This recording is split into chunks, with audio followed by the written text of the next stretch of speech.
Olá, muito boa tarde para você. Começando o Globo Esporte, daqui a pouco vou contar a situação dos campeonatos estaduais nesse momento de restrições aí por todo o país no combate à Covid. O Carioca vai parar, vai ter Paulistão em Volta Redonda, cidade em que a prefeitura negou receber jogos da Copa do Brasil. Vou explicar direitinho daqui a pouco. Antes, notícias do Fluminense. Aos 30 anos, o volante Wellington está de volta ao futebol carioca. Mais um guerreiro aí para a família do Fluminense, chegando que sou eu. Ele jogou pelo Vasco em 2017, naquele time que se classificou para a pré-Libertadores do ano seguinte. Foram 50 jogos pelo clube.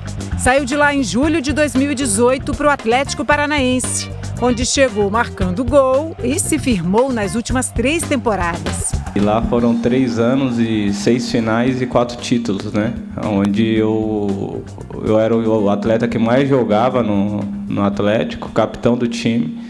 Nesta temporada, pelo Fluminense, o Wellington vai ter a chance de vestir mais uma camisa na Libertadores. A fase de grupos começa no fim do mês que vem. O Wellington estreou na vitória sobre o Flamengo e na rodada passada já foi inclusive titular quando o time venceu o Bangu. Depois de um início ruim no estadual com 2 derrotas, esses 2 últimos resultados positivos fizeram o Fluminense pular da última para a 4ª colocação. E hoje, contra o Boa Vista, a meta é vencer para se manter na zona de classificação para as semifinais. Jogo truncado, né? Uma grama alta, né? E eu acho que a gente tem que ir preparado para colocar a força de vontade, às vezes, acima da qualidade, para a gente conseguir os 3 pontos. E passado o fim do Brasileirão, toda a tristeza da queda para a segundona, o torcedor vascaíno continua esperando por dias melhores. A temporada mal começou, mas a urgência de vitórias já bate a porta de São Januário. No Carioca, as derrotas para Portuguesa e Volta Redonda foram com um time formado por jogadores da base. Já com Marcelo Cabo no comando e alguns nomes do elenco principal em campo, 2 empates. O último no clássico de domingo contra o Botafogo.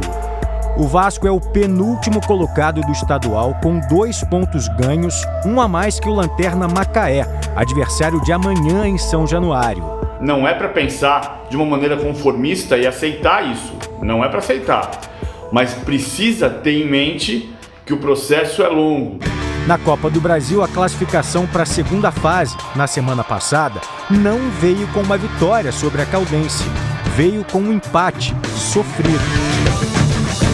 Esse foi o único jogo do artilheiro germancano nesta nova temporada. E o técnico Marcelo Cabo já adiantou que o argentino precisa de mais tempo para voltar 100%. Depois de abrir o caminho para a vitória sobre o Goiás na última rodada do Brasileiro, Cano deixou o campo com dores na coxa. Já recuperado, o foco agora é no condicionamento físico. Pelo planejamento, ele só deve voltar contra o Fluminense no dia 30. O argentino foi o artilheiro do time na última temporada com 24 gols em 51 jogos. Herman Cano, camisa 14, faz o primeiro em São Januário. O Cano faz muita falta, né? A reportagem Máfia em Campo, do Fred Justo e Sérgio Rangel, exibida em janeiro de 2020 pelo Esporte Espetacular, venceu o Prêmio Internacional de Jornalismo Esportivo. Essa premiação aconteceu num evento virtual transmitido de Milão, na Itália. A reportagem, que revelou a ação de integrantes de um esquema de manipulação de resultados na Série C do Campeonato Carioca de 2019, ganhou na categoria Jornalismo Investigativo. A edição desse ano teve um recorde de trabalhos jornalísticos inscritos de todos os continentes e o júri foi formado por 12 personalidades de 10 nacionalidades. Parabéns, então, ao colega Fred Justo, ao Sérgio Rangel e a toda a equipe envolvida nesse trabalho. A lesão do LeBron James na NBA é assunto do podcast Ponte Aérea. Será que o Los Angeles Lakers vai sentir muito a falta dele? ge.globo/Ponte Aérea tá lá. E quando um craque se machuca, abre espaço para quem? Eles voltaram, gente. Os perebas da NBA em mais uma atuação para chocar você.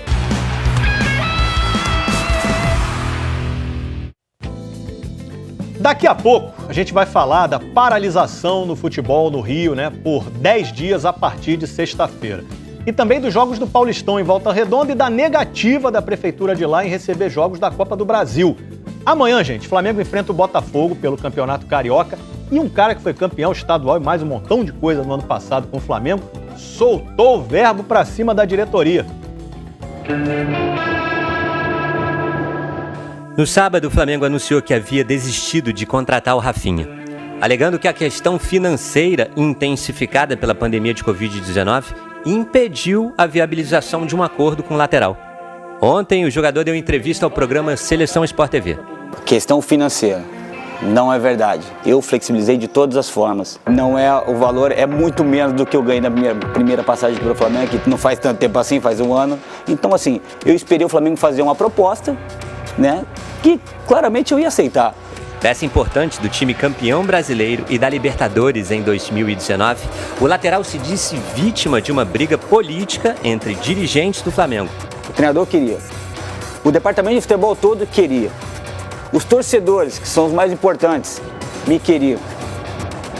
A parte financeira eu já deixei claro e vou frisar mais uma vez. Não era o problema. Claro que eu fui vítima de uma guerra política porque eu não tenho culpa disso. O jogador disse que o departamento de futebol queria a contratação dele.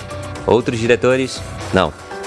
Eu estou sendo vetado por pessoas que, né, trabalham na parte da financeira, na parte da comunicação, na parte... Se eu estivesse sendo vetado pelo torcedor do Flamengo, pelo treinador, essas pessoas sim eu ia respeitar e falar, não, beleza, eu não tenho que voltar mais. Me usaram nessa situação para vencer uma guerra deles dentro do clube e eu acabei pagando essa conta aí.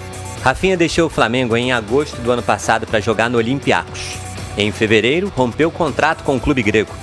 E eu recebi uma proposta para ganhar 3 vezes mais do que eu ganhava no Flamengo. Então eu tenho que ser realista, né? Eu só tenho mais 4 anos de futebol, era uma possibilidade, era uma oportunidade única. E claro, eu pensei na minha carreira, pensei na minha família. Vamos ser sinceros, qualquer jogador que tivesse na minha posição iria também fazer isso. Sem o acerto, Rafinha vai esperar por propostas de outros clubes. Enquanto isso, o Flamengo vai se preparando para a partida de amanhã contra o Botafogo pelo Campeonato Estadual.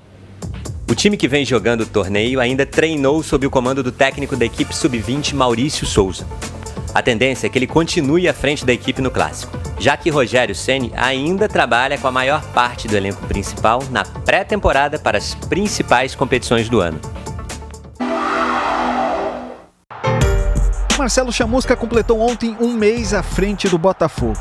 E não esconde de ninguém que o estadual tem sido uma espécie de laboratório para montar a equipe. Não tivemos pré-temporada, não fizemos jogo-treino e a gente está testando em jogos oficiais. O Botafogo vive uma semana de grandes testes. No domingo empatou com o Vasco. Amanhã tem um outro clássico pela frente contra o Flamengo. O desafio é encontrar o equilíbrio entre buscar as vitórias agora e manter o foco no principal objetivo do ano. Os jogos, todos eles servem como construção para a Série B, porque é a oportunidade que eu tenho como treinador de melhorar a minha equipe. Chamusca deve ganhar mais opções para montar o time. O Botafogo está próximo de fechar com o meio-campo Marco Antônio, de 23 anos, que pertence ao Bahia. E ele está tão empolgado para chegar logo que já gravou até um vídeo antes mesmo de assinar contrato. Estou muito feliz, né, por estar fazendo parte dessa nação alvinegra, né, que é o Botafogo, um time gigantesco lá do Rio de Janeiro, a qual optou por mim, né? Enquanto o elenco vai sendo reforçado, a atenção de Marcelo Chamusca está voltada para o clássico de amanhã. A gente já tem que pensar no Flamengo e os jogadores têm que voltar a ter confiança, a trabalhar, a recuperar para que a gente possa fazer um grande jogo quarta-feira.